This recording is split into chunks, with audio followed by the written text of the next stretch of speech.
When you eliminate the improbable, the impossible, and the impractical, and the truth still stands.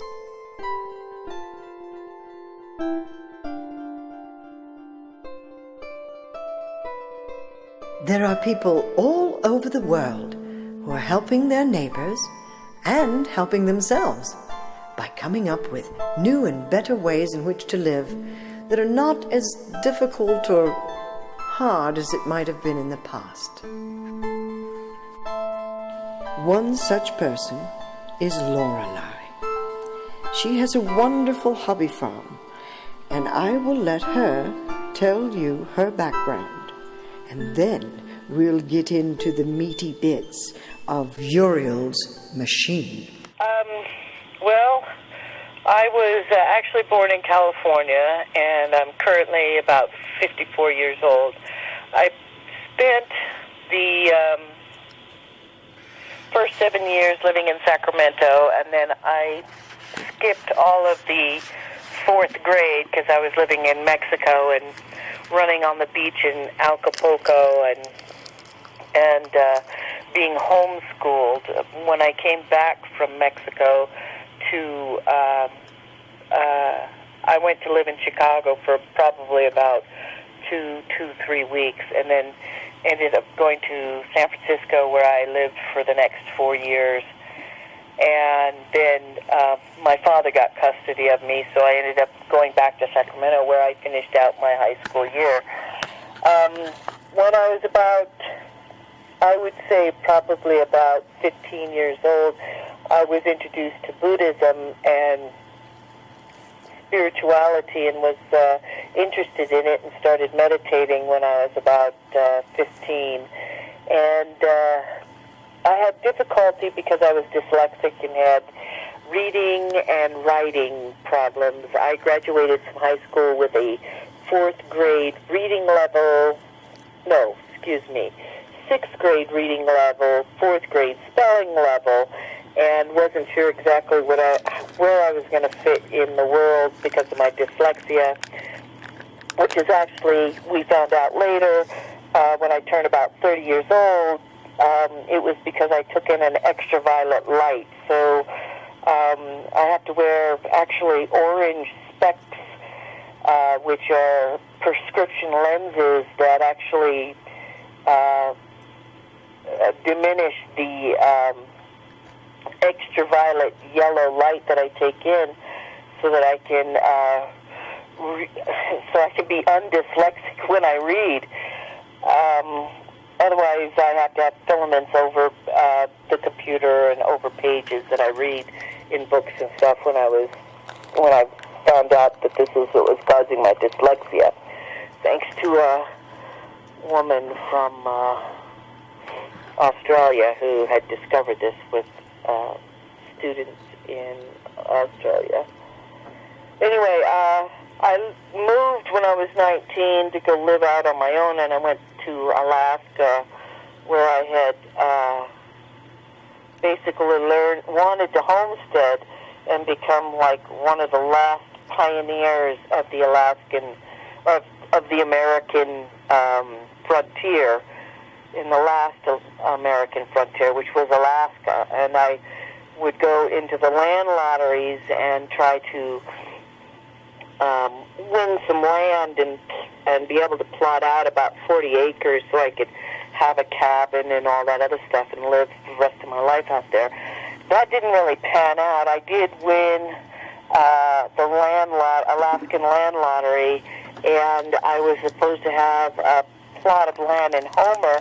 I spent about maybe 6 months working to save up money, and I sent my boyfriend out there, who did not stake out the 40 acres of land. He just more or less camped out there for about 2 weeks and then came back.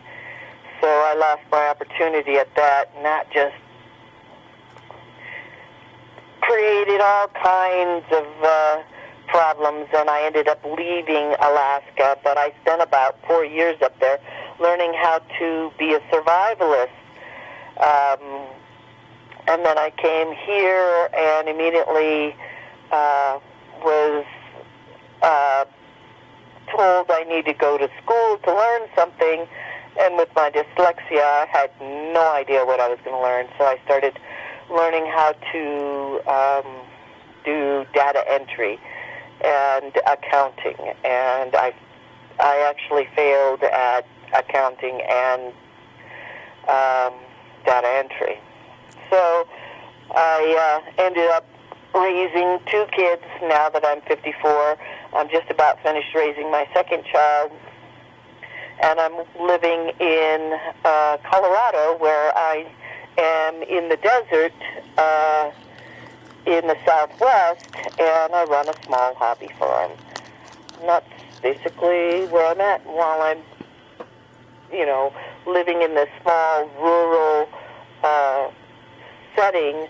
I have been introduced to a lot of reading material, which I spent probably about more than 4 years sitting and reading and collating and gathering my interest of archaeology, astronomy, there's a bunch of it, but mostly in ancient history regarding the United States or the world in general, South America, Incan, Mayan, temples, burial sites, things like that. And I just have been extremely interested in them, and with the UFO phenomenon, which was the first thing I wanted to learn, because apparently in the small little desert valley that I live in, UFO phenomenon, sightings, and strange occurrences are a regularly scheduled event out here. So that pretty much wraps it all up. There you go. Yeah. Okay, well, an excellent start, and at least the listening audience has more of an idea of your background and why, you're going in the directions that you're going. And that's an excellent beginning. So on with the interview. Lorelei has a hobby farm. You have chickens, yeah. and you do all sorts of vegetables and things like that. You live off the grid with solar panels and things like that. Do you have wind? And I want to get wind. I also have a creek, so I could also have water moving and creating electricity. Right, exactly. But I'm more interested in working on making a plasma generator that is hooked to my solar panels prior to the energy coming into the house. Right. And that way the energy will flow into the house easier. We're here to talk today about possible good things that could be happening in the future.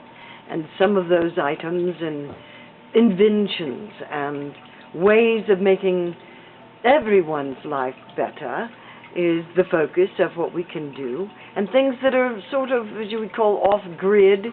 It's not the standard ways of doing things, but nonetheless, people of the past have done this.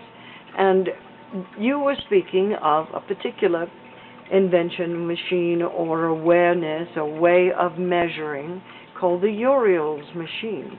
And you were thinking that this was some way that would be helpful to others in the future. In what way do you think that that is a truth?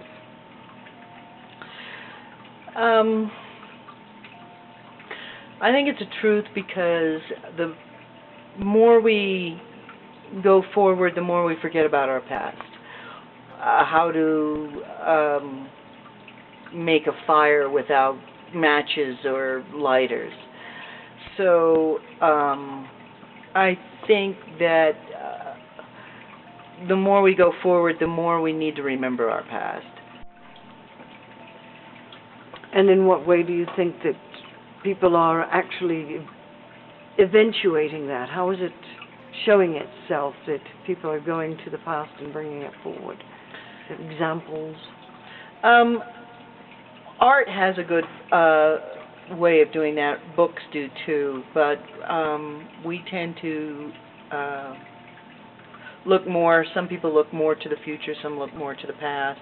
Amish, obviously, are people who keep a tradition. If you were a Buddhist, they would consider that to be kind of a ritual that they keep by holding the way people used to live in the past. And it's been, 200, 300 years, and they're still continuing to practice that kind of situation. Modern Americans are not that way. A lot of children don't even know where their food comes from. They just know it comes in a package at the grocery store. So what we need is something that can unite our people, especially Americans, but unite the world at the same time. And that's why I would like to see something that would inspire young and old together in a coalesced situation, which is what a Uriels machine is. Now, you may not realize it, but Uriel actually is one of the four angels, I guess. It's Gabriel, Michael. Bear with me a little bit. But there were four corners, or four pillars, or four archangels, and Uriel was one of them. It went Michael, Gabriel, Raphael, and Uriel. Now, Uriel was instructed by God to take Enoch on a tour of how he measured the heavens. And in doing so, Uriel took Enoch to the northern territories. In this case, that would be England, and where they measured the earth would be Stonehenge, in my interpretation.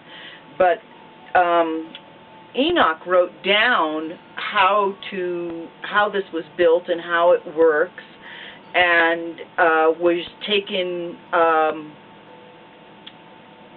never died. He actually went into heaven. He lived on the earth for 365 years. Oddly enough, the number of days in a year. But his story goes on to be part of Noah's tale. And that becomes interesting because there were two pillars that were created by his sons and daughters. And they took it out of the original King James Version back in 1611. And it was King James the IV of Scotland, who was a Freemason. And he ended up becoming King of England in 1603. And his name probably changed during his coronation. They named him King James I. Well, at that time, the King James decided that there was too much popish error in Enoch's story, and there are literally 5 books called the Jubilee. There is like 800 chapters in these 5 books. So he removed them all and put about 3 sentences or 4 sentences in the King James Bible pertaining to Enoch. And Enoch was before the flood, but it was also, he was the one that wrote about how the angels fell from heaven, and about the Nephilim, and how these giants lived on our planet because of the mixing of the human and the angels. So he took it all out because he thought there was too much error in the papacy errors in the translations. So they took it out, and then in 1611 he reintroduced the King James Bible to the English subjects, and they have been using that book, including in America, for 16, 17, 18, 19, 20, 21, 20, about 500, 600 years now. Yes, and it's they say if you want the real Bible, this is the one. Right. Of course, the Nicene Council said that any book that falls off the table probably wasn't, oops, I guess that one wasn't supposed to be in there. Yeah. There's a lot of problems. Anyway, so that explains why you don't find Enoch's story and you don't find the explanation of Uriels Machine in your Bible. But originally it was set up to be a sun calendar. A sundial can tell you the hour of the day. A sun calendar can tell you the month, and the week, if it's done right. And it's important to understand that I feel that as much as we're going forward, the Native American Indians had them, and so did European, Ireland, England, Italy. They were all over the world, and it was literally a sun calendar which could explain to you how to be able to know when to plant your fields, know when your cattle are giving birth, or your sheep or goats were giving birth, to know when to harvest your fields, to know when the cold winds start to come in so you're not planting too early or too late. All of these things were partly from that, but it also told you the phases of the moon. And those were important too, because it told you when you also had solar eclipses, when the moon moved in front of the sun. Well, the moon also tells you things like the best time to plant flowers would be in Libra, and in different, the Taurus, different times of the earthy season. Well, my thing is what Noah's children did, which is very important because there were certain sciences that were, let's say, discovered, if not given to mankind, by the Watchers, which are the fallen angels. Now, wait a minute. Does that make Uriel a fallen angel if he's giving this information to man? No, I don't think so. Because the difference is we either rely on the science or rely on the God to heal us, to make sure that we have what we need. And when we are grateful at the right time and the right way, everything's provided. But it also says that God will also help those who help themselves. And that would be like planting, and that would be also in healing. And so these sciences, as they would call them, were sort of given out to them as well. The Indigo Jones manuscript was detailed the steps taken to preserve the knowledge of science through the expected disaster, which at this time, in this era, would have been Noah's flood. Now, what is the Indigo Jones? Indigo Jones is a manuscript of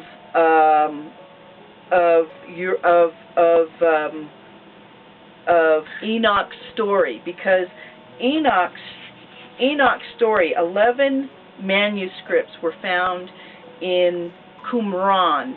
It's the Dead Sea Scrolls, and they had to be translated. And the translation of these scrolls is through the Indigo Jones manuscripts. And in those manuscripts, it talks about Noah's children. So that's where the name Indiana Jones comes from, I'm sure. No, really. People take things that are real and they twist them slightly and make them a different story, but the information's still inherently there. Well, the translation was because they thought that Enoch, which was the stories before the flood, were so important to the early Christians that they had 11 copies of it in Qumran. They were trying to avoid another disaster by going to the stupid side so much that you've built up a bad charge and it's coming down. Qumran was considered to be the Jews that thought that they were in God's favor. They were the ones that did the strict diet. They were the ones that did the rituals that Moses had handed down to them, compared to what the Romans were doing, which was trying to modernize Jews, and a lot of Jews followed the modernization of the Jews, let's say the money changing in the church. People of Qumran tried to hold the ancient traditions. It would be like the Amish today. You know? Anyway, if I can read this to you. You asked me about this science. This science was invented. My answer is this, that before the general deluge, which is the flood, which is commonly called Noah's flood, there was a man called Lamech, as you may read in 4th chapter of Genesis, who had 2 wives, the one called Ada, the other Zillah. By Ada he begat 2 sons, Jabal and Jubal. By Zillah he had 1 son called Tubal, and a daughter called Naamab.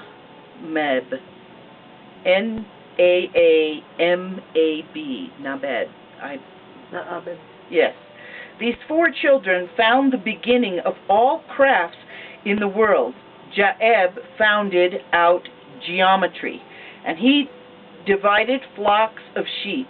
He first built a house of stone and timber. His brother Jubal founded the art of music. It's M-U-S-I-C-K, music. He was the father of all such as handled the harp and organs. Kubal/Cain was the instrument of every artificer in brass and iron, and the daughter found out the art of weaving. These children knew well that God would have vengeance for sin, either by fire or water. Therefore, they wrote their sciences to pillars that they might be found after Noah's flood. One of the pillars was marble, for that will not burn with any fire, and the other was laternus, L-A-T-E-R-N-E-S, latinus, that will not drown with any water. So this is what they did. These 4 children knew well that God would have vengeance for sin either by water or by fire. His vengeance either through water or by fire. Therefore they wrote the sciences which they had found in 2 pillars of stone, that the science might be found after Noah's flood. It was a device, it was a way of being able to measure the planet. Yes. And so what they did is they made a stone circle by erecting a center stone. They would go out and they would measure the shadow right at sunrise to that center pole, and that's where they would mark it. And they would do this for an entire year. They would put out a new stone marker whose shadow would reach across the ground and hit that center post. And that's the first part of it, that was being able to measure out each month, January, February, March, April, all the way through. And then they would go ahead and they would do a mark for every full moon, because on a full moon, the moon has a shadow too that reaches across the ground. and they would post a marker so that the shadow would reach across the ground and hit the center post.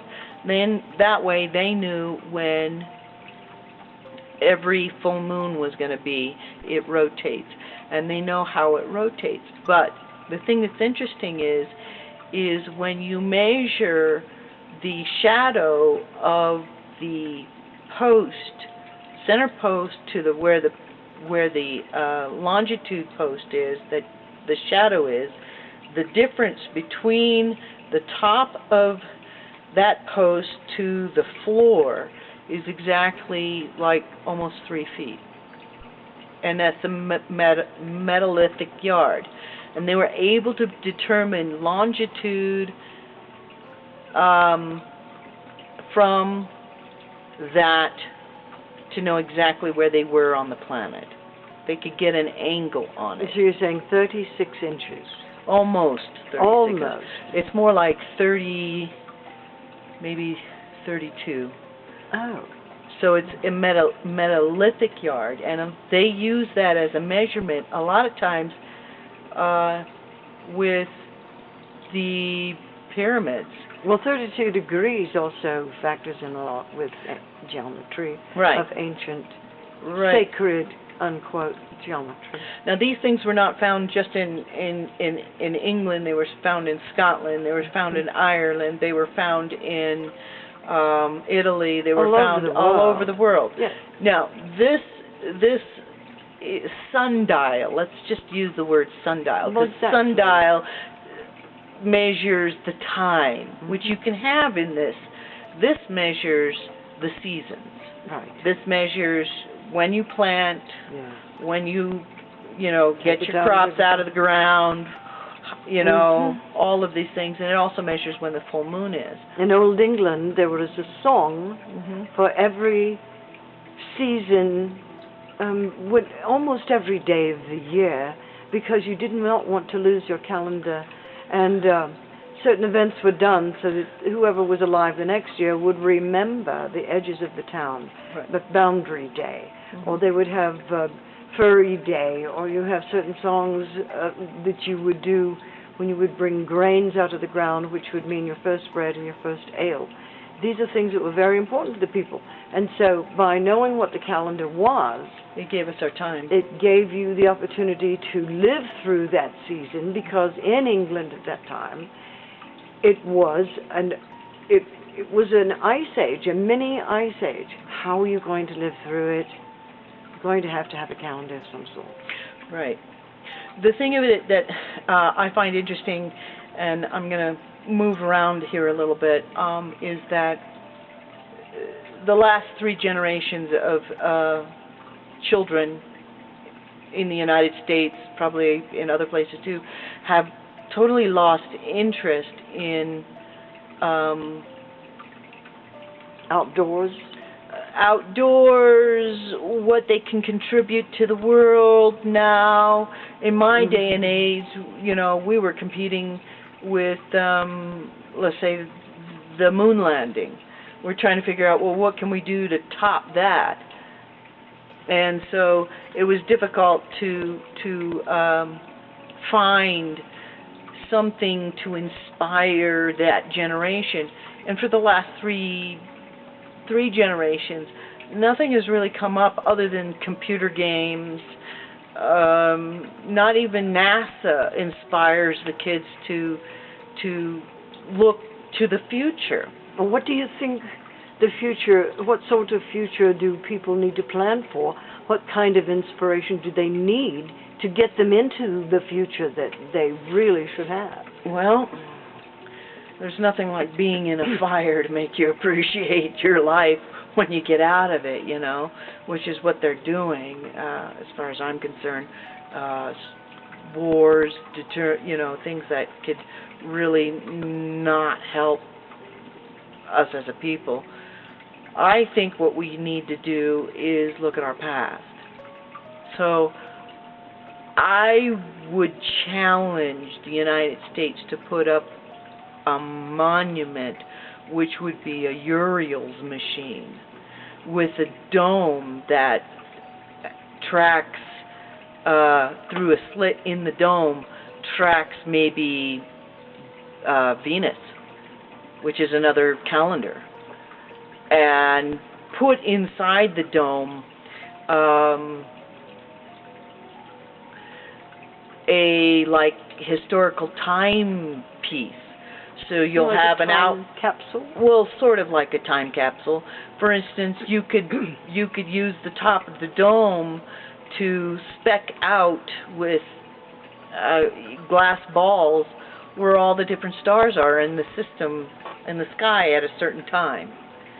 When Venus comes right through the crack and shoots across the wall to the other side of the wall. Mm-hmm. Every 8 years, Venus comes back and does a perfect cycle of itself.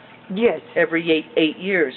So you can easily go ahead and set it up with the technology that we have to make this a time capsule so that if there was ever a natural disaster, asteroid hits the planet, ice age suddenly shows up, a war, whatever that causes the destruction of our planet, we have some kind of record for helping the next generation to recognize how to become civilized again. Because how to plant and how to take it out of the ground at the right well, see, time. each post I would put in 4 different languages, just like the Rosetta Stone, how to do agriculture or farming, how to do textiles and weaving and sewing and knitting, and how to be able to do smelting, be able to make our farm tools and knives, and if need to, arrowheads, and how to do music. Music's important because it teaches you math. And art. And art. Canning. Mm-hmm. And preserving foods and making things out of the animal skins. Or right. whatever that's needed. Right. All of those ancient skills that taught us to survive came from a story that was told about, it was Noah, was asked to make 2 pillars, and on each side of the pillar he put agriculture, textiles, smelting or smithing, metalworks, and music, how to be able to do music, which also led to math. And he put one on a soapstone, which I believe was able to float in the water but not get destroyed by water. And the other one he made from like a stone that could resist fire. Well, I would put to you a theory. Let's say that each of these places that we find around the world that are shaped like this are actually comparing themselves to the already Atlantis configuration that we have by North Pole and lands and concentric circles of water and land. And so we're going to find this all over the world. And when the Earth shifted before, which may be every 6,000 years, this little game needs to get repaired, and the glass is falling from the sky, and we need to repair it. And so 6,000 years we have to start again, or 10,000, whatever it is. Nonetheless, you're going to find these places all over the world that say, here's when you plant, here's when you take it out of the ground, here's the songs that you sing, here's what has to be done in order to bring yourself back to life. Right. And see, what happens is after the flood, you got to understand there are over 500 stories from Native Americans all the way down to the Jews and to the Catholics and the Greeks. They all have stories of the Great Flood. Now, not all of them... India and Mayan and all everywhere. Everywhere. So this was a world extinction level event. Yeah. And so they were wiped out of the knowledge of how to plant their food, when to gather it, how to make clothes, and it threw everybody back into the caveman eras when we were just about getting into computers because we had figured out how to be able to create devices using cogs and gears. and yes. gears. And So we wheels. were getting to the point where we were starting to get ahead of ourselves, and everything was thrown back in the caveman eras. And it's taken probably over 10,000 years to slowly get us to the point where we're starting to get where we were. I think it's about 6,000. Right. Only because for us to get a thought of actually being able to love our neighbor as ourselves, it's taking us 2,000 years to know how to walk on water. What's the matter with us? We're that far behind. And so 6,000 years ago is when the repopulation was beginning to happen. It was the darkest time. It was also the brightest time too, because if it were not for Noah's obelisks that had the information on how to do things, Egypt wouldn't have come out of the Dark Ages after the flood as quickly as it did. Yes, and that Neither would have. 10,000 Well, because they say that one of these obelisks floated and landed in Egypt, and that information was being used to help to plant the fields, because they had agriculture over 5,000 years ago, and then quit when there was a flood where the land got salted, and they had to quit the agriculture and go back to foraging. So at one point or another, they say that one of the obelisks ended up in like Afghanistan, and the other one ended up in Egypt. That's where civilization started up again after the floods. And if it weren't for these two things, these two obelisks with these 4 different teaching devices on them in 4 different languages, they may not have been able, it may have taken us longer instead of 6,000 years to come out and become civilized again. It may have taken 10,000 years to become civilized again. Well, these obelisks were written written in languages so that people could understand it. I think it should be written in 2 languages. One is pictorial. That's what I was thinking. And the other one would be 3 main languages that are common: Chinese, English, German. And that way they can be translated, especially sign language.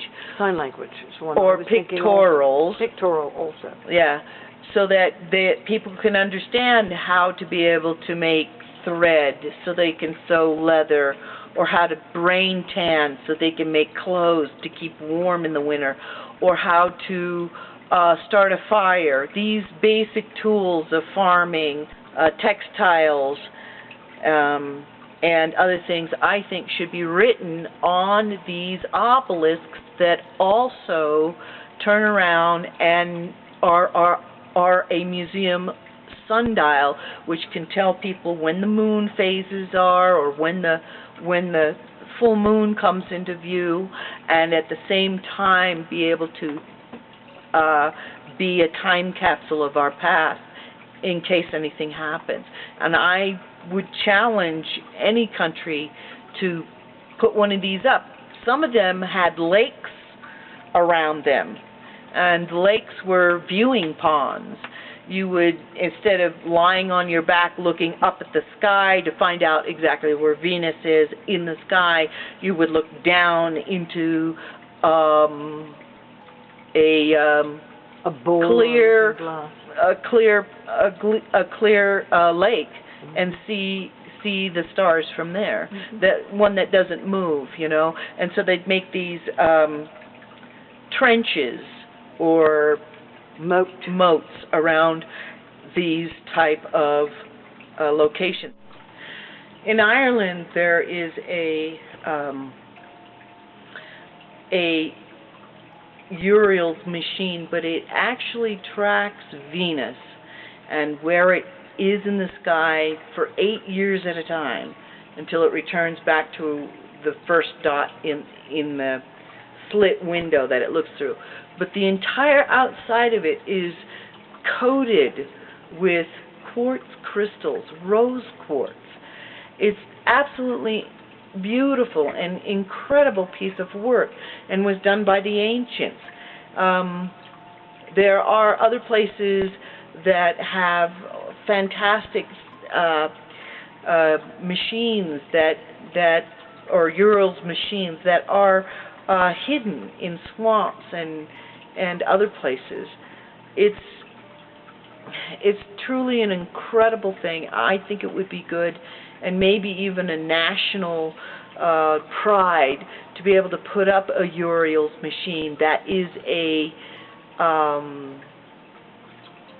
Rosetta Stone on how to preserve our past and how to be able to do certain things that ensure our survival. Actually, that's very interesting, and I think, is that a challenge? I think it's very much a challenge. It's a wonderful challenge. Now, I'm wondering, just because I'm being illogical, and I like to devil's advocate so we can get all the little pieces of information that might not be readily seen.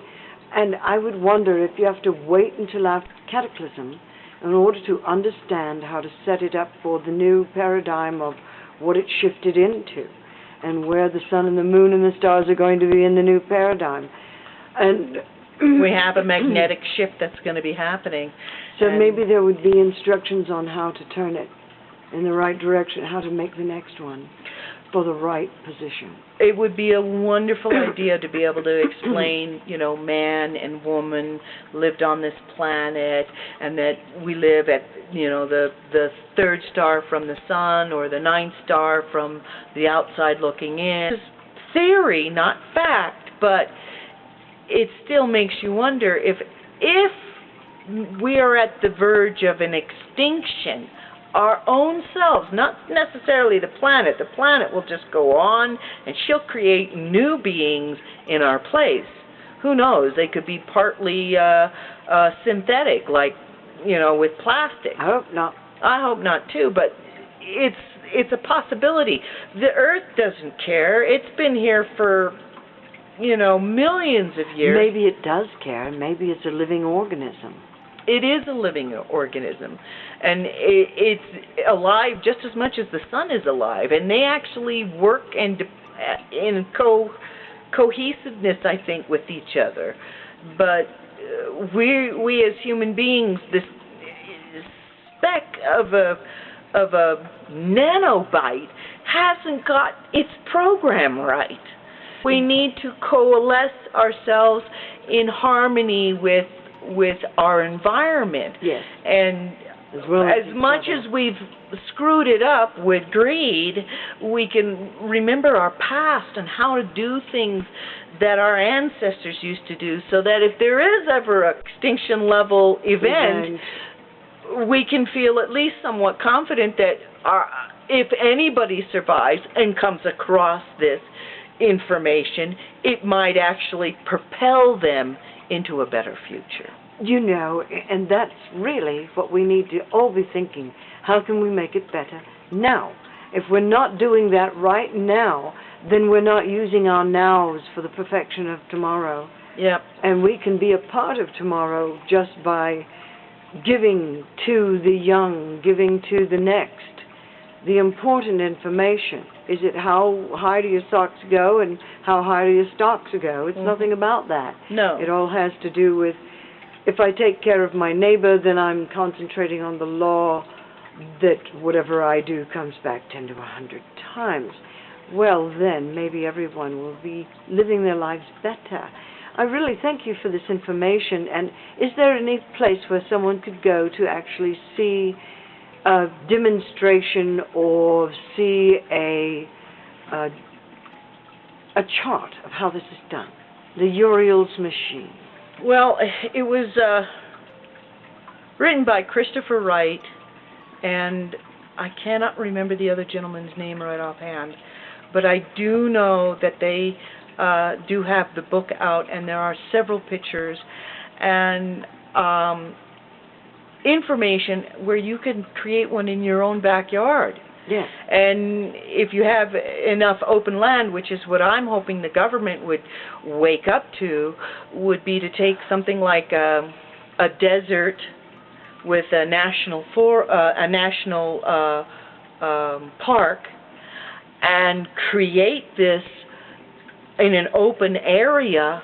But the fact that it's in an open area where you could look at the open sky and be able to get that information and have that information and build it and have it as a tourist attraction, like, I don't know. Let's do one tomorrow. Yeah. And we can be a part of tomorrow just by giving to the young, giving to the next. This is the end of the first part of the interview with Lorelei. In the next section, we will find out where it is that she found the information concerning Uriels Machine and why build a calendar based on Venus. These will be answered along with her treatise on the revealed information concerning Uriels Machine.